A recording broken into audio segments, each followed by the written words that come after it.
Hello, I'd like to talk to you today about an interesting recent capital gains tax case.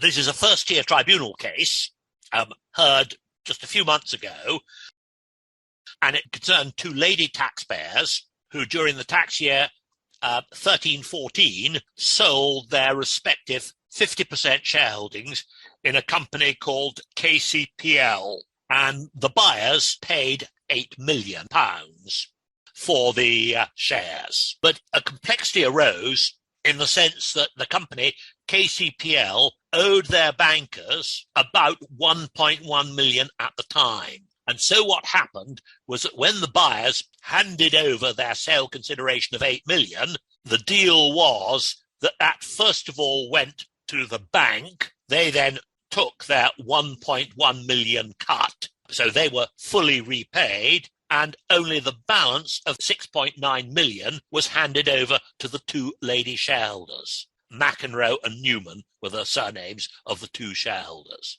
And so, of course, in due time, the two taxpayers submitted their self-assessment returns, and each of them disclosed sale proceeds of 50% of approximately £6.9 million. An inquiry followed, and HMRC confirmed that what the two lady shareholders, the two vendors, had done was incorrect, that in their tax returns they should have confirmed that their consideration in each case was 50% of 8 million and not 50% of 6.9 million. In other words, what we were basically arguing about was, were the overall sale proceeds for the disposal of their company, were those overall sale proceeds figures 8 million or 8 million less the bank debt? Now, as you can imagine, the two taxpayers, who of course didn't see the 1.1 million, said, well, actually, when we agreed a sale price of 8 million, that represented payment for the shares and payment for the discharge of the bank debt. We never got anywhere close to the full 8 million, so why are you treating us as having received the full 8 million?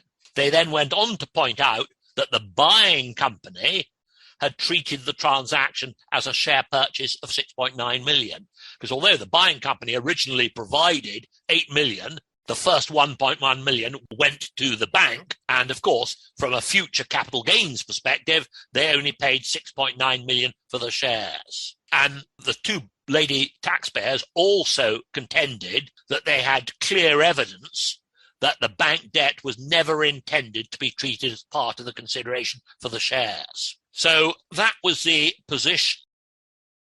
But the lady judge, when she came to look at the detail of the contract, didn't agree with the outgoing shareholders' conclusion. And I've quoted in the notes a detailed chunk from judge's judgment. She says, as part of the judgment, the contract alludes to the fact that the debt will be discharged, but it does not say anything about how this is to be done, and does not refer to the £8 million being anything other than consideration for the shares. And although there was quite clear evidence that when the heads of terms were originally put together, and indeed some earlier drafts of the sale and purchase agreement that referred to the transaction as being on a debt-free basis, that statement did not make it into the final version. And what the judge said is that in the absence of a lack of clarity, and she was saying there's no difficulty with understanding what the legal documentation says, that you may well have discussed the fact that the transaction was to be put forward on a debt-free basis, but that's not what it says in the finally agreed contract. In the finally agreed contract, it refers to consideration of 8 million.